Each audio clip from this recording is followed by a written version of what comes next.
como o senhor avalia o atual cenário político do Brasil? É triste, né?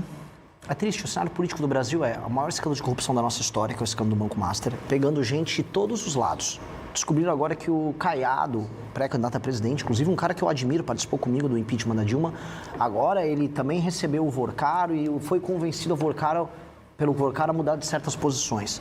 Falamos do escândalo do INSS, que envolve boa parte da classe política, inclusive a família do atual presidente da República, o Lula. Aí a gente olha os dados e os indicadores do Brasil, o Brasil vai para uma crise que ele vai quebrar nos próximos 2 anos se nada for feito.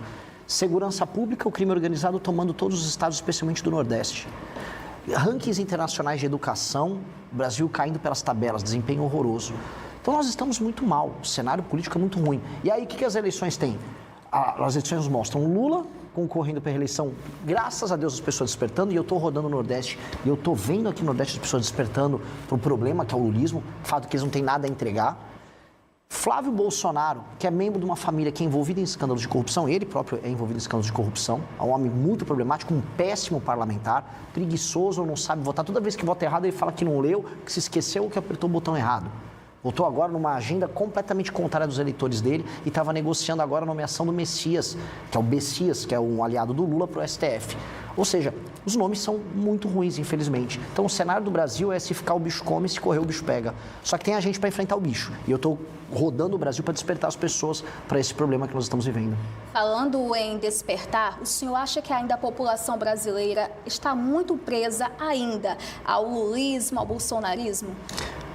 Em parte, sim. Em parte, sim. Porque em qualquer lugar do mundo, você trabalha com o fla-flu, que a gente chama, né? Você tem um ou é o outro. E é fácil pensar com essas categorias. A gente vai ver até em livros religiosos, tem Deus e tem o diabo, sabe? Tem Jesus, tem Lúcifer. Você tem esse dualismo. E esse dualismo não tem que existir. O dualismo não tem que existir, primeiro porque o diabo não tem que ocupar espaço em nada. E o que eu falo para as pessoas é, de um lado você tem o capeta, que é Lula, e do outro você tem o Judas, que é o Flávio Bolsonaro, que é a família que trai as pessoas.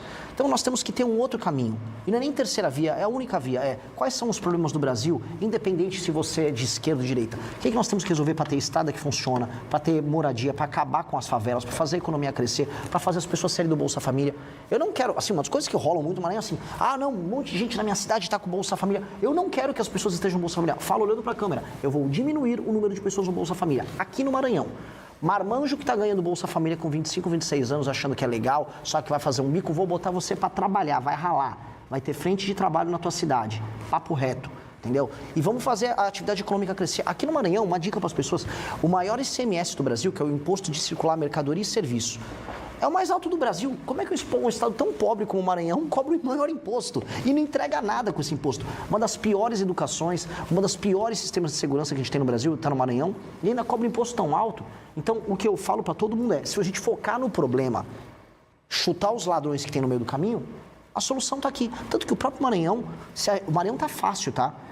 É mais difícil você crescer o Ceará, tem um clima muito mais complicado, a terra é árida, do que aqui. Aqui tem terra boa para tudo quanto é lado, tem energia elétrica, tem rios, tem água abundante, dá para desenvolver com agro, tem um porto muito bom, tem acesso ao Atlântico Norte, aos Estados Unidos, à Europa, ao Canal do Panamá muito mais fácil, dá para transformar o Maranhão numa potência. O problema é que tem um trabalho de profissionais. Os políticos daqui são profissionais, a começar o tal do Brandão. Eles são muito profissionais de deixar o Estado uma porcaria. E aí as pessoas não acordam. Eu tô aqui para despertar. Minha missão, o nome do partido nosso é missão, é despertar as pessoas. Se elas me elegerem para presidente da República, eu vou fazer uma revolução, eu vou tornar o Brasil um país sério. Só que se minha candidatura já servir para acordar as pessoas, é algo incrível. Eu fico até mais feliz se a gente despertar as pessoas. Preciso que elas despertem para o problema.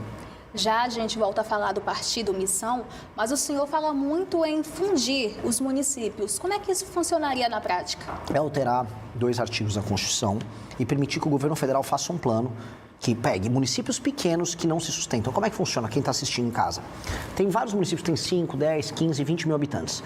Esses municípios, se eles estiverem gerando renda, por exemplo, tem muitas empresas e eles pagam as próprias contas e os indicadores de saúde, educação, saneamento básico estiverem bem atendidos, o município pequeno pode existir, não tem nenhum problema. Agora, se o município é sustentado com o dinheiro do governo federal, ele não gera riqueza e a população é maltratada, aí eu vou juntar eles, 1, 2, 3, 4, 5 municípios, transforma num município só, demite esse monte de vereador, os famosos babões de política, demite os babões que tem lá na prefeitura, que trabalham de mentira, de assessor, demite os demais prefeitos, tem um só prefeito e só 9 vereadores.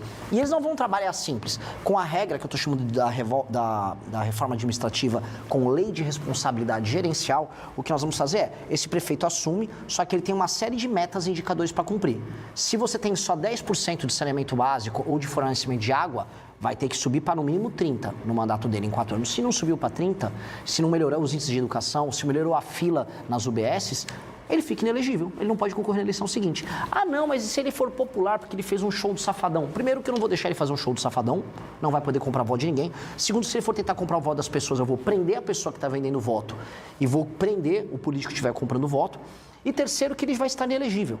Agora, se ele cumpriu a meta, se foi um bom prefeito, melhorou o saneamento básico, melhorou a educação, melhorou a segurança, fez empresas se instalarem ali, o município começou a esquentar, a economia cresceu, as pessoas estão com emprego, estão comprando uma moto, estão comprando um carro, estão fazendo uma casa, a vida começou a melhorar, o cara vai poder fazer o show do Safadão no município dele numa boa, tá? Eu vou querer ver a população daquele lugar feliz, ele vai poder concorrer à reeleição e o partido dele ainda ganha fundo partidário eleitoral como prêmio porque ele foi um bom prefeito. Então, a gente tem que bater no político que não presta, no prefeito, mas se o político que presta, a gente tem que premiar. Essa é a regra que a gente vai fazer. Fazendo isso e fundindo o município, a administração aqui vai melhorar tanto. Mas eu te falo, tanto, que vocês vão dar um salto. O Maranhão vai começar a crescer 10% ao ano, 10 a 15% ao ano, até começar a pegar o ritmo de ser um dos maiores estados do Nordeste, que é o que ele tem que ser. Agora falando do Partido Missão, que ele surge como uma alternativa no cenário nacional, o que diferencia o Partido Missão dos demais partidos? Começar pelo nome, né? Todo mundo que acompanha partido político no Brasil vê que é uma sopa de letrinha. PSB, Partido Socialista Brasileiro, PMDB, Partido da Mobilização Democrática. Ninguém sabe o que significa isso aí. E missão significa o seguinte, o que significa quando você está numa missão? Você tem uma ideia, um plano e você tem um período de tempo para implementar. Isso se torna uma missão. A missão, como o nome do partido, significa que nós somos um grupo de pessoas que tem um senso de urgência. O que é urgência? Eu preciso, enquanto eu estiver vivo, nos próximos 30 anos, fazer o Brasil virar um dos 5 maiores países do mundo. Essa é a nossa missão. Eu quero que daqui 30 anos o meu país esteja junto com China, Rússia, Estados Unidos e Índia, mandando no mundo. Mandando foguete para o espaço aqui da base de Alcântara, no Maranhão, tendo alta tecnologia, produzindo inteligência artificial, tendo forças armadas poderosas, destruindo o crime organizado, sendo influente. Essa é a missão. Então, o meu partido surgiu para cumprir isso. E aí a gente fez uma lista de políticas que a gente tem que implementar para fazer isso, publicamos isso em livros e montando o partido. E minha pré-candidatura hoje é para isso. Então, quando os outros ficam lá com blá, blá, blá, eu gosto muito do Lula, ai não, o Bolsonaro tem lindos olhos verdes, eu tenho um plano, eu quero implementar, eu estou com pressa, eu preciso fazer meu plano ser implementado rápido. Por isso que eu já sou pré-candidato a presidente. É um senso de missão, um senso de urgência. Falando em partidos, o senhor fez uma crítica ao PSOL. Qual foi o principal ponto dessa crítica? Puxa, eu faço tantas críticas ao PSOL. Então, o primeiro problema do PSOL é por que o PSOL existe? O PSOL é um partido de sabotagem à soberania nacional. Se for a última crítica que eu fiz recente a ele, é porque o PSOL, veja só o absurdo, ele entrou no STF, junto com um monte de ONG que recebe dinheiro dos nossos concorrentes da Europa, para impedir que a Ferrogrão, que é uma ferrovia que escoa a produção de soja do Brasil, do agro, especialmente no Mato Grosso, termine. Eles não querem que a gente tenha uma obra para, em vez do caminhoneiro ficar cansado na estrada entregando a mesma produção sempre, uma ferrovia atenda a produção do Brasil, fazendo que sobre mais divisas, entre dinheiro no Brasil, a gente possa fazer mais políticas sociais. O PSOL não quer, porque o PSOL trabalha a serviço dessas ONGs americanas, alemãs, norueguesas, que não querem que o Brasil tenha um agro forte, porque eles estão protegendo o agricultor deles. Isso está acontecendo aqui no Maranhão agora. O ICMBio quer pegar toda a área perto do Porto de Itaqui, quer interditar porque tem que ter 20 pescadores ali. Então você tem que ter 20 pescadores funcionando, que nem existem mais pescadores, ninguém está pescando ali. É uma não economia, aliás, ninguém quer no século XXI que as pessoas fiquem vivendo de pesca de subsistência. E aí querem interditar uma região que pode ser super desenvolvida, a gente pode instalar empresas que podem criar produtos que vão ser exportados para fora do Brasil. Ou seja, essa agenda de sabotagem que o PSOL apoia em todos os lugares do Brasil, impede os lugares mais pobres do Brasil de crescer. Portanto, o PSOL é o inimigo do Brasil e ele tem que ser combatido assim.